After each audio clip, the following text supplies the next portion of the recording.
ರಮೇಶ್ಗೆ ನಗರದಲ್ಲಿ ಕೆಲಸ ಸಿಕ್ಕಿ 1 ವರ್ಷ ಆಗಿತ್ತು.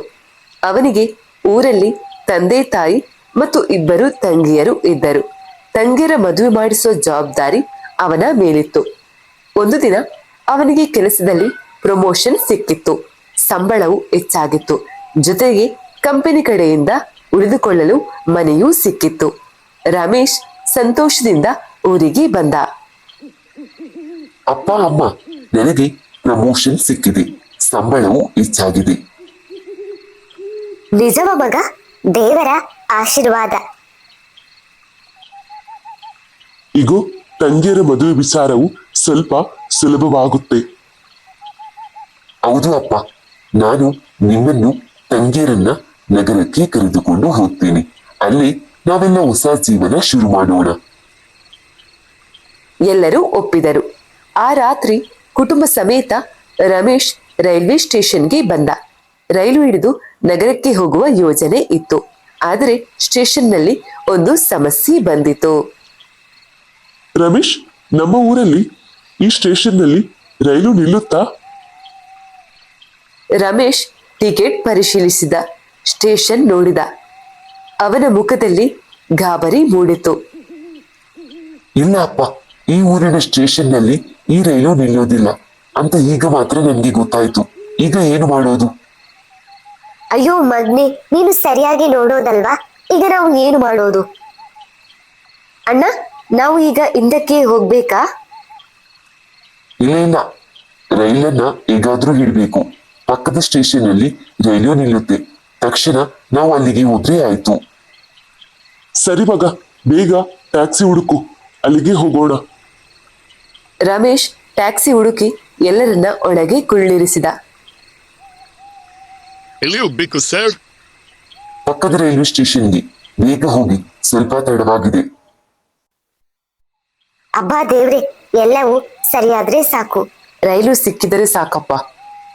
ಟ್ಯಾಕ್ಸಿ ವೇಗವಾಗಿ ಪಕ್ಕದ ಊರಿನ ಸ್ಟೇಷನ್ಗೆ ತಲುಪಿತು. ಅವರು ಎಲ್ಲರೂ ಇಳಿದು ಓಡಲು ಶುರು ಮಾಡಿದರು. ಆದ್ರೆ ಸಮಯ ಈಗಲೇ ತಪ್ಪಿ ಹೋಗಿತ್ತು. ಗಡಿಯಾರವನ್ನ ನೋಡಿದ ರಮೇಶ್ ಕಣ್ಣಲ್ಲಿ ಗಾಬರಿ ಮೂಡಿತು. ಅಯ್ಯೋ, 10:50 ರೈಲು 10:45 ಬರುತ್ತೆ. ಅವರು ಎಲ್ಲರೂ ವೇಗವಾಗಿ ಪ್ಲಾಟ್ಫಾರ್ಮ್ ಕಡೆ ಓಡಿದರು. ಬೇಗ ಹೋಗು ಮಗ, ರೈಲು ಬಿಡಬೇಡ. ಇನ್ನೂ ಸಿಗುತ್ತಾ ನೋಡ್ಬೇಕಷ್ಟೇ. ತಂಗಿಯರು ಕೂಡ ಉಸಿರಾಡುತ್ತಾ ಓಡುತ್ತಿದ್ದರು. ಆದ್ರೆ ಅವರು ಪ್ಲಾಟ್ಫಾರ್ಮ್ ತಲುಪುವಷ್ಟರಲ್ಲಿ ದೂರದಲ್ಲಿ ರೈಲು ನಿಧಾನವಾಗಿ ಚಲಿಸಲು ಆರಂಭಿಸಿತ್ತು. ನಿಲ್ಲಿ ನಿಲ್ಲಿ. ಅದು ಹೋಗ್ತಿದೆ ಅಣ್ಣ. ನಾವು ಬಂದಿದ್ದು ಸ್ವಲ್ಪ ತಡವಾಯ್ತು ಅಣ್ಣ. ರೈಲು ನಿಧಾನವಾಗಿ ವೇಗ ಹೆಚ್ಚಿಸಿಕೊಂಡು ಅವರ ಕಣ್ಣ ಮುಂದೆ ಸರಿಯಿತು. ರಮೇಶ್ ಓಡಿದ, ಇನ್ನೂ ಓಡಿದ. ಆದ್ರೆ ರೈಲು ಅವನ ಕೈಗೂ ಸಿಗದಷ್ಟು ದೂರ ಹೋಗಿಬಿಟ್ಟಿತ್ತು. 5 ನಿಮಿಷ ತಡ, ಎಲ್ಲವೂ ಮಿಸ್ ಆಯ್ತು. ಪರವಾಗಿಲ್ಲ ಮಗ, ಮುಂದಿನ ರೈಲು ಬರುತ್ತಾ ಅಂತ ನೋಡೋಣ. ಆ ಕ್ಷಣದಲ್ಲಿ ರೈಲ್ವೆ ಮಾಸ್ಟರ್ ಪ್ಲಾಟ್ಫಾರ್ಮ್ ಕಡೆ ಬಂದರು. ಅವರು ಅವರ ಕೊಠಡಿಗೆ ಭದ್ರವಾಗಿ ಲಾಕ್ ಮಾಡಿ ಎಲ್ಲರನ್ನ ನೋಡಿ ಹೇಳಿದರು. ನೀವು ಏನ್ ಮಾಡ್ತಾ ಇದ್ದೀರಾ? ರೈಲು ಈಗಾಗ್ಲೇ ಹೋಗಿದೆ. ಸರ್, ನಾವು ಸ್ವಲ್ಪ ತಡವಾಗಿ ಬಂದೆವು. ಇನ್ನೊಂದು ರೈಲು ಇದೆಯಾ? ಇನ್ನು ಈ ಹೊತ್ತಲ್ಲಿ ರೈಲು ಇಲ್ಲ. ಮುಂದಿನ ರೈಲು ಬೆಳಿಗ್ಗೆ 4:30 ಗಂಟೆಗೆ. ಎಲ್ಲರೂ ಒಮ್ಮೆ ಮೌನವಾಗಿ ಬಿಟ್ಟರು. ಈಗ ನೀವು ಯಾವ್ದಾದ್ರೂ ರೂಮ್ ಮಾಡ್ಕೊಳ್ಳಿ, ಅಲ್ಲಿ ಸ್ಟೇ ಮಾಡಿ. ಬೆಳಿಗ್ಗೆ ಹೊತ್ತಿಗೆ ಇಲ್ಲಿಗೆ ಬರ್ಬೋದು. ಇಲ್ಲಿ ಇಷ್ಟೊತ್ತಲ್ಲಿ ಹೆಣ್ಣು ಮಕ್ಕಳ ಜೊತೆ ನಿಲ್ಲುವುದು ಸರಿ ಕಾಣುತ್ತಿಲ್ಲ. ನೀವು ಇಲ್ಲಿಂದ ಹೊರಡಿ. ತಾಯಿ ನಿಧಾನವಾಗಿ ರಮೇಶ್ ಕಡೆ ನೋಡಿದರು. ಮಗ, ಈಗ ಏನ್ ಮಾಡೋದು? ಅಮ್ಮ, ಈಗ ಬೇರೆ ದಾರಿ ಇಲ್ಲ. ನಾವು ಯಾವ್ದಾದ್ರೂ ಒಂದು ರೂಮ್ ಮಾಡ್ಕೊಳ್ಬೇಕು ಅಷ್ಟೇ. ಬೆಳಿಗ್ಗೆ 4:15 ಇಲ್ಲಿಗೆ ಬರೋಣ. ಅವರೆಲ್ಲರೂ ಸ್ಟೇಷನ್ನಿಂದ ಹೊರಗೆ ಬಂದಾಗ ಎಲ್ಲರೂ ಮತ್ತೊಂದು ಗಾಬರಿಯಲ್ಲಿ ಸಿಲುಕಿದರು. ರಸ್ತೆ ಸಂಪೂರ್ಣ ಖಾಲಿ. ಒಂದು ಗಾಡಿಯೂ ಇಲ್ಲ, ಒಂದು ಟ್ಯಾಕ್ಸಿಯೂ ಇಲ್ಲ. ರಮೇಶ್ ಸುತ್ತೂ ನೋಡಿದ. ಅಯ್ಯೋ, ಈಗ ಏನ್ ಮಾಡೋದು? ಮಗ, ಈಗ ರಾತ್ರಿ 11 ಗಂಟೆ ಆಗಿದೆ. ಇಲ್ಲಿ ಇನ್ನು ಗಾಡಿ ಸಿಗೋದು ಕಷ್ಟ. ಒಂದು ಕ್ಷಣ ಮೌನ. ನಂತರ ತಂದೆ ನಿಧಾನವಾಗಿ ಹೇಳಿದರು. ಇಲ್ಲಿ ಸ್ಟೇಷನ್ನಲ್ಲಿ ಇವತ್ತು ರಾತ್ರಿ ಉಳಿಯೋದು ಒಳ್ಳೆಯದು ಅಂತ ಅನಿಸುತ್ತೆ. ಬೇರೆ ದಾರಿ ಇಲ್ಲ ಮಗ. ಹೌದು ಅಪ್ಪ, ನೀವು ಹೇಳ್ತಾ ಇರುವುದು ಸರಿ. ಇವತ್ತು ರಾತ್ರಿ ಇಲ್ಲೇ ಉಳಿಬೇಕಷ್ಟೇ. ತಾಯಿ ಸ್ವಲ್ಪ ಆತಂಕಗೊಂಡರು. ಅವರು ತಮ್ಮ ಇಬ್ಬರು ಹೆಣ್ಣು ಮಕ್ಕಳ ಕಡೆ ನೋಡಿದರು. ನನ್ನ ಹೆಣ್ಣು ಮಕ್ಕಳು ಇಬ್ಬರು ಇದ್ದಾರೆ, ಆದ್ರೂ ಏನ್ ಮಾಡೋದು? ತಂದೆ ಮತ್ತು ಅಣ್ಣ ಇದ್ದಾರೆ ಅಂದ್ರೆ ಭಯಬೇಡ ಎಂದು ಮನಸ್ಸಲ್ಲಿ ಅಂದುಕೊಂಡರು. ರಮೇಶ್ ಅಮ್ಮನ ಮುಖದ ಭಯವನ್ನ ನೋಡಿ ಪಕ್ಕದಲ್ಲಿ ಬಂದು ಹೇಳಿದ, ಅಮ್ಮ, ನೀವು ಭಯಪಡಬೇಡಿ, ನಾನು ಇದ್ದೀನಿ, ಅಪ್ಪ ಇದ್ದಾರೆ. ನಾವೆಲ್ಲರೂ ಒಂದೇ ಕುಟುಂಬ. ಒಟ್ಟಿಗೆ ಮಲಗಿದ್ರೆ ಏನೂ ತೊಂದರೆ ಆಗಲ್ಲ. ಗಂಟೆ 12 ಬಾರಿಸಿತ್ತು. ಕುಟುಂಬ ಸಮೇತ ಎಲ್ಲರೂ ಸ್ಟೇಷನ್ನ ಹೊರಗಿನ ಆ ಚಿಕ್ಕ ಜಾಗದಲ್ಲಿ ಮಲಗಿದ್ದರು. ರಾತ್ರಿ ತುಂಬಾ ದರಿಯೂ ಇದ್ದುದರಿಂದ ಎಲ್ಲರೂ ನಿದ್ರೆಗೆ ಜಾರಿದ್ದರು. ಆಗ ರಮೇಶ್ಗೆ ಹಠಾತ್ ಎಚ್ಚರವಾಯಿತು. ಅವನಿಗೂ ಯಾರೋ ಮಾತನಾಡುತ್ತಿರುವ ಶಬ್ದ ಕೇಳಿಸಿತು.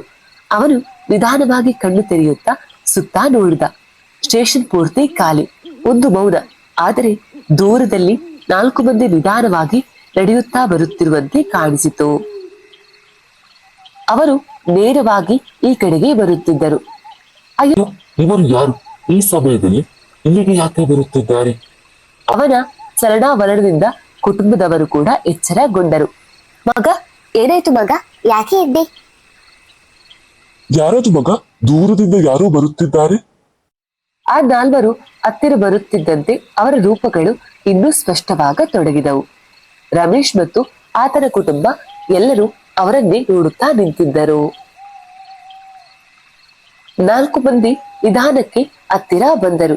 ಅವರುಗಳು ಒಂದು ಕುಟುಂಬವಾಗಿತ್ತು. ತಂದೆ ಶೇಖರ್, ತಾಯಿ ಸುಮತಿ, ದೊಡ್ಡ ಮಗಳು ಅನನ್ಯ, ಚಿಕ್ಕ ಮಗಳು ನಂದಿನಿ. ಅವರು ರಮೇಶ್ ಕುಟುಂಬದ ಪಕ್ಕಕ್ಕೆ ಬಂದು ನಿಂತರು. ಶೇಖರ್ ಸ್ವಲ್ಪ ಅಚ್ಚರಿಯಿಂದ ಎಲ್ಲರನ್ನ ನೋಡಿ ಕೇಳಿದರು, ನೀವು ಯಾರು? ಈ ಹೊತ್ತಲ್ಲಿ ಇಲ್ಲಿ ಏನ್ ಮಾಡ್ತಾ ಇದ್ದೀರಾ? ನಾವು ಒಂದು ಕುಟುಂಬ. ನಗರಕ್ಕೆ ಹೋಗ್ಬೇಕಿತ್ತು, ಆದ್ರೆ ಟ್ರೈನ್ ಮಿಸ್ ಆಗಿದೆ. ಸ್ಟೇಷನ್ ಮಾಸ್ಟರ್ ಹೇಳಿದ್ರು ಇಲ್ಲಿ ಇನ್ನೊಂದು ರೈಲು ಬೆಳಿಗ್ಗೆ 4 ಬರುತ್ತಂತೆ. ಹಾಗಾಗಿ ನಾವು ಇಲ್ಲೇ ಇರುವುದು ಅಂತ ನಿರ್ಧಾರ ಮಾಡಿದೆವು. ಅಯ್ಯೋ, ನಮಗೂ ಇದೇ ಸಮಸ್ಯೆ ಆಗಿದೆ. ಎಲ್ಲರೂ ಒಮ್ಮೆ ಅಚ್ಚರಿಯಿಂದ ನೋಡಿದರು. ನಾವು ಕೂಡ ಅದೇ ರೈಲು ಹಿಡಿಯಬೇಕಿತ್ತು, ಆದ್ರೆ ಮಿಸ್ ಆಗಿದೆ. ನಾವು ಕೂಡ ಸ್ಟೇಷನ್ಗೆ ತಡವಾಗಿ ಬಂದೆವು. 2 ಕುಟುಂಬಗಳು ನಿಧಾನವಾಗಿ ತಮ್ಮ ತಮ್ಮ ಅನುಭವಗಳನ್ನ ಹೇಳಿಕೊಂಡರು. ರಮೇಶ್ ಕುಟುಂಬವು ತಮ್ಮ ತುರ್ತು ಪ್ರಯಾಣ, ಟ್ಯಾಕ್ಸಿ ಓಟ, ರೈಲು ಮಿಸ್ ಆದ ಕಥೆಯನ್ನ ವಿವರಿಸಿದರು. ಶೇಖರ್ ಕುಟುಂಬವು ಕೂಡ ತಮ್ಮ ತಡವಾಗಿ ಬಂದ ಅನುಭವ, ಸ್ಟೇಷನ್ಗೆ ತಲುಪಿದ ವಿಳಂಬ ಎಲ್ಲವನ್ನ ಹೇಳಿಕೊಂಡರು. ಸ್ವಲ್ಪ ಹೊತ್ತಿನಲ್ಲಿ ಇಬ್ಬರು ಕುಟುಂಬಗಳ ನಡುವೆ ಇರುವಂತಹ ಭಯ, ಗಾಬರಿ ಕಡಿಮೆಯಾಯಿತು. ನಿಧಾನವಾಗಿ ಆ ಸ್ಥಳದಲ್ಲಿ ಮೌನದ ಬದಲು ನಗು, ಮಾತುಕತೆ, ಸಣ್ಣ ಪರಿಚಯಗಳ ಶಬ್ದಗಳು ಕೇಳಿಸತೊಡಗಿದವು. ಅಕ್ಕ, ನಮಗೂ ಇಂಥ ಪರಿಸ್ಥಿತಿ ಮೊದಲ ಬಾರಿ. ನಮಗೂ ಕೂಡ. ಆದ್ರೆ ಈಗ ನಿಮ್ಮನ್ನೆಲ್ಲ ನೋಡಿದ ಮೇಲೆ ಭಯ ಕಡಿಮೆಯಾಗಿದೆ. ಎಲ್ಲರೂ ತಮ್ಮ ತಮ್ಮ ಚೀಲ, ಬ್ಯಾಗ್ಗಳನ್ನ ಸರಿ ಮಾಡಿ ಭಯದಲ್ಲಿಯೇ ಕುಳಿತುಕೊಂಡರು. ಸ್ಟೇಷನ್ನ ಬೆಳಕುಗಳ ಕೆಳಗೆ ಆ 2 ಕುಟುಂಬಗಳು ಒಂದೇ ಜಾಗದಲ್ಲಿ ಒಂದೇ ರಾತ್ರಿ ಒಟ್ಟಿಗೆ ವಿಶ್ರಾಂತಿಗೆ ಜಾರಿದವು. ಮತ್ತೆ ನಿಧಾನವಾಗಿ ನಗು ಮಾತುಗಳ ನಿಂತು ರಾತ್ರಿ ಶಾಂತವಾಗಿ ಮುಂದುವರಿಯಿತು. ಎಲ್ಲರಿಗೂ ನಿದ್ರೆ ನಿಧಾನವಾಗಿ ಆವರಿಸಿತು. ರಮೇಶ್ ಅದೇ ರೈಲ್ವೆ ಸ್ಟೇಷನ್ನಲ್ಲಿ ಮತ್ತೆ ಇದ್ದಂತೆ ಕಾಣಿಸಿತು. ಆದ್ರೆ ಅದು ಈಗಿನ ಸ್ಟೇಷನ್ ಅಲ್ಲ, ಸ್ವಲ್ಪ ಹಳೆಯದು. ಕಬ್ಬಿಣದ ಗೋಡೆಗಳು, ಜಂಗು ಹಿಡಿದಂತವು, ಹಳೆಯ ದೀಪಗಳು ಮಿಂಚುತ್ತಿದ್ದವು. ರಮೇಶ್ ಸುತ್ತೂ ನೋಡಿದ. ಅದೇ ಶೇಖರ್ ಕುಟುಂಬ ಅಲ್ಲಿ ನಿಂತಿತ್ತು. ಆದ್ರೆ ಅವರ ಮುಖಗಳು ಈಗಿನಂತೆ ಇರಲಿಲ್ಲ. ಸ್ವಲ್ಪ ಗಂಭೀರ, ಗೊಂದಲದ ಮುಖಗಳು. 5 ನಿಮಿಷ, ಇನ್ನು 5 ನಿಮಿಷ ಇದ್ದರೆ ರೈಲು ಸಿಗುತ್ತಿತ್ತು. ಅಯ್ಯೋ, ಏನ್ ಮಾಡುದ್ರಿ? ನಾವು ಮಿಸ್ ಮಾಡಿಬಿಟ್ಟೆವು. ನಾವು ಓಡಿದ್ರೆ ಸಿಗ್ತಾ ಇತ್ತು ಅಮ್ಮ. ಇನ್ನೂ ಬೇರೆ ದಾರಿ ಇಲ್ಲ, ಬೆಳಗಿನವರೆಗೆ ಕಾಯೋಣ. ತಂದೆ, ತಾಯಿ ಮತ್ತು ಇಬ್ಬರು ಹೆಣ್ಣು ಮಕ್ಕಳು ಅದೇ ಹಳೆಯ ಪ್ಲಾಟ್ಫಾರ್ಮ್ನಲ್ಲಿ ಕುಳಿತುಕೊಂಡರು. ನಿಧಾನವಾಗಿ ಎಲ್ಲರೂ ಒಬ್ಬೊಬ್ಬರಾಗಿ ನಿದ್ರೆಗೆ ಜಾರಿದರು. ರಾತ್ರಿ ಆವರಿಸಿತು. ಗಾಳಿ ಹೆಚ್ಚು ಶೀತವಾಗತೊಡಗಿತು. ಸ್ವಲ್ಪ ಹೊತ್ತಿನ ನಂತರ ಶೇಖರ್ಗೆ ನಿಧಾನವಾಗಿ ಎಚ್ಚರವಾಯಿತು. ಅವನು ಸುತ್ತೂ ನೋಡಿದ. ಮೌನ, ಕತ್ತಲು. ಆದ್ರೆ ಅವನ ಪಕ್ಕದಲ್ಲಿ ಯಾರೂ ಇರಲಿಲ್ಲ. ಸುಮತಿ, ಅನನ್ಯ, ನಂದಿನಿ ಎಲ್ಲಿ ಹೋದ್ರಿ? ಯಾವ ಪ್ರತಿಕ್ರಿಯೆಯೂ ಇಲ್ಲ. ಶೇಖರ್ ವೇಗವಾಗಿ ಪ್ಲಾಟ್ಫಾರ್ಮ್ ಸುತ್ತೂ ನೋಡಿದ. ಅಲ್ಲಿ ಯಾರೂ ಇರಲಿಲ್ಲ. ತಾಯಿಯೂ ಇಲ್ಲ, ಇಬ್ಬರು ಹೆಣ್ಣು ಮಕ್ಕಳು ಕೂಡ ಇಲ್ಲ. ಅವನು ಒಂದೊಂದು ಕಡೆ ಹುಡುಕುತ್ತಾ ಓಡಿದನು, ಆದ್ರೆ ಯಾರೂ ಕಾಣಿಸಲಿಲ್ಲ. ಪ್ಲಾಟ್ಫಾರ್ಮ್ ಸಂಪೂರ್ಣ ಖಾಲಿಯಾಗಿತ್ತು. ನಂತರ ದೂರದಲ್ಲಿ ಒಂದು ಹಳೆಯ ಸ್ಟೇಷನ್ನ ರೂಮ್ನ ಬಾಗಿಲು ಸ್ವಲ್ಪ ತೆರೆದಂತೆ ಕಾಣಿಸಿತು. ಅವನ ಮನಸ್ಸಿನಲ್ಲಿ ಭಯ ಹೆಚ್ಚುತ್ತಾ ಅವನು ನಿಧಾನವಾಗಿ ಒಳಗೆ ಹೋದನು. ಅಲ್ಲಿ ಕಂಡ ದೃಶ್ಯ, ಅವನ ಕುಟುಂಬದ 3 ಸದಸ್ಯರು ಅಲ್ಲಿ ಪ್ರಜ್ಞಾಹೀನರಾಗಿ ಬಿದ್ದಿದ್ದರು. ಆ ಸ್ಥಳದಲ್ಲಿ ನಡೆದದ್ದು ಒಂದು ಭೀಕರ ಮತ್ತು ಅಸಹಜ ಘಟನೆ ಎಂಬುದು ಮಾತ್ರ ಸ್ಪಷ್ಟವಾಗಿತ್ತು. ಶೇಖರ್ ಆ ಕ್ಷಣದಲ್ಲಿಯೇ ಸಂಪೂರ್ಣವಾಗಿ ಕುಸಿದು ಹೋದನು. ಅವನು ಏನು ಮಾಡಬೇಕು ಎಂದು ತಿಳಿಯಲಿಲ್ಲ. ಒಂದು ಕ್ಷಣ ಮೌನದಲ್ಲಿ ನಿಂತು ನಂತರ ಅವನ ಮನಸ್ಸು ಸಂಪೂರ್ಣವಾಗಿ ಮುರಿದು ಹೋಯಿತು. ಅದೇ ಹಳೆಯ ಸ್ಟೇಷನ್ನ ಕಬ್ಬಿಣದ ಕಂಬದ ಬಳಿ ಹೋಗಿ ಅವನು ಅಲ್ಲೇ ಕುಸಿದು ಬಿದ್ದರು ಮತ್ತು ಆ ಕನಸು ಅಲ್ಲಿಯೇ ಕತ್ತಲೆಗೆ ಹೋಯಿತು. ಆ ಕ್ಷಣದಲ್ಲಿ ರಮೇಶ್ ಹಠಾತ್ ಎಚ್ಚರವಾಯಿತು. ಅವನ ಹೃದಯ ತುಂಬಾ ವೇಗವಾಗಿ ಬಡಿತ ಹೊಡೆಯುತ್ತಿತ್ತು. ಅವನು ಸುತ್ತು ನೋಡಿದ. ನಿಜವಾದ ಸ್ಟೇಷನ್, ನಿದ್ರಿಸುತ್ತಿದ್ದ ಶೇಖರ್ ಕುಟುಂಬ. ಆದ್ರೆ ಅವನ ಮನಸ್ಸಿನಲ್ಲಿ ಒಂದೇ ಪ್ರಶ್ನೆ ಮರುಮರು ಓಡುತ್ತಿತ್ತು. ಈ ಕನಸಿಗೆ ಏನು ಹೇಳಲು ಪ್ರಯತ್ನ ಪಡ್ತಾ ಇದೆ? ಗಂಟೆ 3 ಬಾರಿಸಿತ್ತು. ಸ್ಟೇಷನ್ ಸಂಪೂರ್ಣ ಮೌನವಾಗಿತ್ತು. ದೂರದಲ್ಲಿ ಕೆಲವೊಮ್ಮೆ ಗಾಳಿ ಬೀಸುವ ಶಬ್ದ ಮಾತ್ರ ಕೇಳಿಸುತ್ತಿತ್ತು. ರಮೇಶ್ ಕಣ್ಣು ತೆರೆದು ಕುಳಿತಿದ್ದ. ಅವನ ಪಕ್ಕದಲ್ಲಿ ರಮೇಶ್ ಕುಟುಂಬವು, ಸ್ವಲ್ಪ ದೂರದಲ್ಲಿ ಶೇಖರ್ ಕುಟುಂಬವು ನಿದ್ದೆಯಲ್ಲಿತ್ತು. ಆದ್ರೆ ರಮೇಶ್ ಮನಸ್ಸು ಮಾತ್ರ ಶಾಂತವಾಗಿರಲಿಲ್ಲ. ಕನಸಿನ ಆ ದೃಶ್ಯಗಳು ಮತ್ತೆ ಮತ್ತೆ ಕಣ್ಣ ಮುಂದೆ ಬರುತ್ತಿದ್ದವು. ಶೇಖರ್ ಕುಟುಂಬ, ಹಳೆಯ ಸ್ಟೇಷನ್, ಖಾಲಿ ಪ್ಲಾಟ್ಫಾರ್ಮ್. ಅವನು ತಲೆಯನ್ನ ಹಿಡಿದುಕೊಂಡ. ಇದು ಕನಸ ಅಥವಾ ಏನಾದ್ರೂ ಸೂಚನೆನಾ? ಇದ್ರ ಅರ್ಥ ಏನು? ಅವನು ಶೇಖರ್ ಕುಟುಂಬ ಕಡೆ ನೋಡಿದ. ಅವರು ಶಾಂತವಾಗಿ ನಿದ್ದೆ ಮಾಡುತ್ತಿದ್ದರು. ಸಂಪೂರ್ಣ ಸಾಮಾನ್ಯವಾಗಿ ಕಾಣುತ್ತಿದ್ದರು. ಬಹುಶಃ ಬೆಳಗಿನಿಂದ ಬಂದ ಕನಸು ಇರಬಹುದು. ಅತಿಯಾಗಿ ಯೋಚಿಸಿದ್ದೇನೆ. ಮುಂದೆ ರಮೇಶ್ಗೆ ನಿದ್ದೆಯೇ ಬರಲಿಲ್ಲ. ಅವನು ಮನಸ್ಸಿನಲ್ಲಿ ಕೇವಲ ಒಂದು ವಿಚಾರವನ್ನ ಹಿಡಿದುಕೊಂಡಿದ್ದ. ಬೆಳಗಿನ 4:30 ರೈಲು. ಸಮಯ 4:30 ಪಕ್ಕಕ್ಕೆ ಹೋಗುತ್ತಿತ್ತು. ರಮೇಶ್ ನಿಧಾನವಾಗಿ ಎಲ್ಲರನ್ನ ಎಬ್ಬಿಸಿದ. ಎದ್ದೇಳಿ ಎದ್ದೇಳಿ, ಈಗ 4:30 ರೈಲು ಬರುತ್ತೆ. ಒಬ್ಬೊಬ್ಬರಾಗಿ ಎಲ್ಲರೂ ಕಣ್ಣು ತೆರೆದು ಇದ್ದರು. ರಮೇಶ್ ಕುಟುಂಬವು, ಶೇಖರ್ ಕುಟುಂಬವು ನಿಧಾನವಾಗಿ ಎದ್ದು ನಿಂತರು. ಇಷ್ಟು ಬೇಗನೆ ಬೆಳಕು ಆಗಿದ್ಯಾ? ಹೌದು, ಇನ್ನೂ ಹೆಚ್ಚು ಹೊತ್ತು ಇರುವುದಕ್ಕೆ ಬೇಡ. ರೈಲು ಮಿಸ್ ಆಗಬಾರ್ದು. ಎಲ್ಲರೂ ತಮ್ಮ ತಮ್ಮ ಬ್ಯಾಗ್ಗಳನ್ನ ಸರಿಪಡಿಸಿಕೊಂಡರು. ಪ್ಲಾಟ್ಫಾರ್ಮ್ ಕಡೆ ನಿಧಾನವಾಗಿ ನಡೆಯುತ್ತಿದ್ದರು. ರಮೇಶ್ ಒಮ್ಮೆ ಹಿಂದಿರುಗಿ ನೋಡಿದ. ರಾತ್ರಿ ಅವರು ಕುಳಿತಿದ್ದ ಅದೇ ಸ್ಥಳ ಈಗ ಖಾಲಿಯಾಗಿತ್ತು. ಗಾಳಿ ಮಾತ್ರ ಅಲ್ಲಿ ಸುತ್ತಾಡುತ್ತಿತ್ತು.